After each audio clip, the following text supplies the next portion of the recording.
Southeast Radio's Business Matters with Karl Fitzpatrick. Southeast Radio. Through the media, we have often heard of the Standards and Public Office Commission, or SEPO as it is better known. But what is its remit and what powers does it possess? Sherry Perreault, Head of Ethics and Lobbying Regulation with the Commission, joins me now to tell us about its functions. So Sherry, what is SEPO? Well, the Standards and Public Office Commission is an independent body that is responsible for overseeing regulation in the area of standards of public office.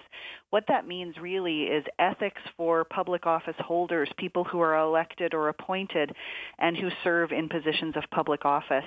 We also oversee election and campaign finance, as well as parliamentary activities allowance and the regulation of lobbying, which would be the most recent addition to the Commission's remit. And what categories of public official fall under the remit of SEPO's function? Well, in terms of ethics in public office, what we do is we oversee statements of interest and tax compliance for office holders, and that includes ministers and ministers of state, as well as advisors within their offices.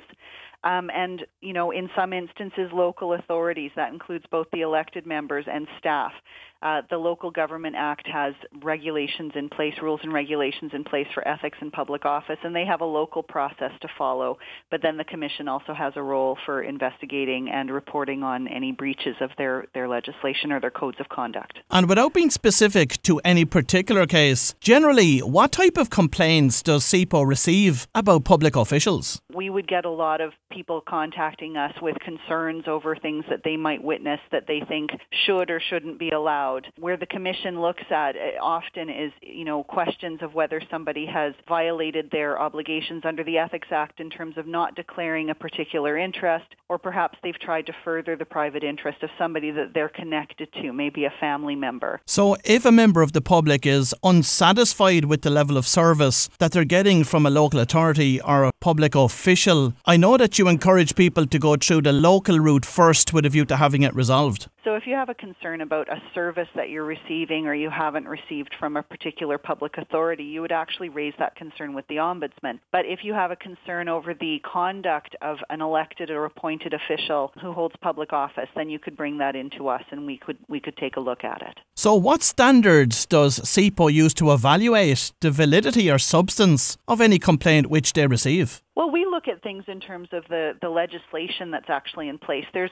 a couple of pieces of legislation that apply. There would be the Ethics in Public Office Act, the first of which dates back to 1995 and was modified in 2001. And there are codes of conduct that are kind of related to that. There's codes of conduct for office holders, for local authority members, and for civil servants. And so we would have a role in terms of interpreting and applying those. And that's how we measure conduct, really, is against rules that are set out in legislation or regulation. And once a complaint has been made to SEPO, what happens next? Well, we would review the complaint to ensure that it's something that actually fits within our mandate. That's the first test. You want to see that it's something that we actually have some sort of responsibility for.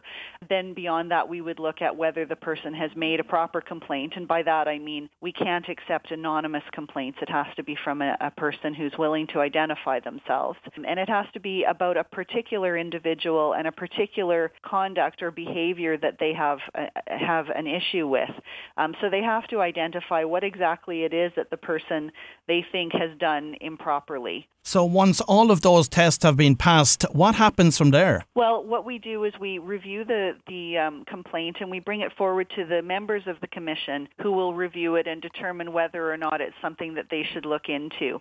In some instances, they will determine that an inquiry should be held, and the Commission can appoint an inquiry officer to conduct what's called a preliminary inquiry. What they have to do is determine whether there's enough evidence, kind of on the face of it, that would sustain the complaint, that would indicate that there might actually be something there that the Commission wants to delve into further through a proper investigation. If that is met, the inquiry officer submits their report to the Commission, and the Commission decides that there is evidence on the face of it, then the Commission can proceed to an investigation hearing. And what that is a hearing where the person comes before the Commission to basically testify and say, discuss their behavior, discuss what it is that they have been accused of doing, and the Commission can call witnesses as well and determine whether or not the witness testimony upholds the complaint or whether there's enough there. And who are the members of the Commission? Well, the Commission is actually 6 members. It's chaired by a former judge of the High Court, and our current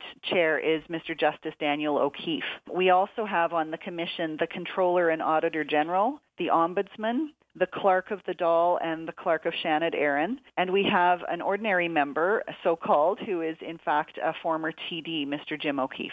As part of the investigation, you mentioned that there may be a hearing. Is that hearing done in public? Generally speaking, hearings tend to be held in public, although that's not always the case. The Commission has to make a determination based on the specific circumstances that are before them. Now, if you've just tuned in, I'm speaking to Sherry Perreault, Head of Ethics and Lobbying Regulation with SIPO. Sherry, if a public official is found not to have acted ethically or in accordance with relevant codes of conduct, what sanctions can be imposed on that official? Well, the Commission is responsible for holding an investigation hearing, and at the end of the investigation, they will make public a report into their findings.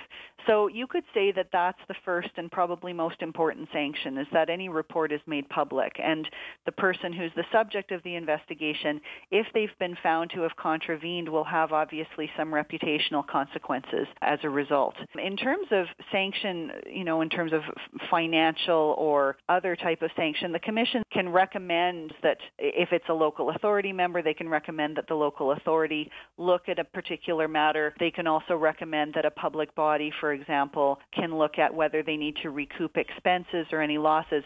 But the Commission can't impose any sanction directly. Their power is really in the production of a public report. And in a case where a public official or a local authority staff member is being investigated, are they responsible to carry the costs of the hearing and any representation that they will have at it? That's correct. The Commission has its own representation at the hearing, and they would have, generally speaking, a solicitor and counsel that would present the case. Any person that is appearing before the Commission would have to engage their own, and it's up to them to determine whether or not they want to.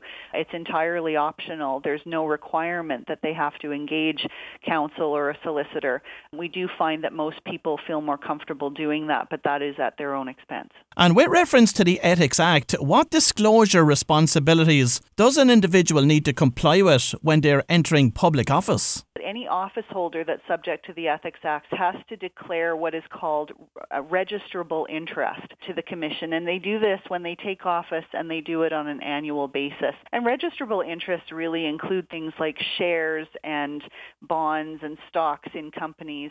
Whether they get an income from an outside source, they have to declare any other source of income. They have to declare whether they're in receipt of gifts over a particular value. And in the case of elected officials, they would also have obligations under the Electoral Act, which means that they have to disclose things like donations that they receive. And in an election year, they would have to disclose their election expenses. And given the week that is in it, it would be prudent to mention that SIPO has functions under the Electoral Acts. Perhaps you can provide us with an overview of SIPO's role in this area. The Commission does have a role in overseeing finance in terms of elections. So there are expense limits in terms of how much people can spend at an election, and the Commission oversees that, and they also look at donations. Now, the Commission's role in this is limited to Dáil and Shannon and European Parliament elections, as well as the presidential election. We don't have any role in terms of the oversight of local authority elections. Now, lobbying is a term that our listeners may be familiar with, but perhaps they may not be fully aware of the extent of the regulations surrounding lobbying activities. That's probably true. I would imagine so. The regulation of lobbying came into effect in September of 2015. And when it came in, for the first time, it made it possible for anyone in Ireland to see who was lobbying whom and about what. So there's a register online now, and people can go on. It's free of charge, and it's available 24/7. You can go on and take a look and see who's been lobbying your local authority member, who's been lobbying a minister, who's been lobbying a TD. And the lobbying legislation actually casts the net fairly wide. There's a lot of communications that would be captured, and that includes formal or informal communications. And it also includes a lot of individuals who are lobbying about the zoning and development of land. Any individual that lobbies about zoning and development is required to register, whether or not they're a business owner. Now, if anybody listening to this morning's show feels that they've been improperly treated by either a local authority or a public official, but maybe they're fearing the backlash of making a complaint either locally or to SIPO or the Ombudsman, what would you say to them? I would say, I suppose, that there are protections in place for people.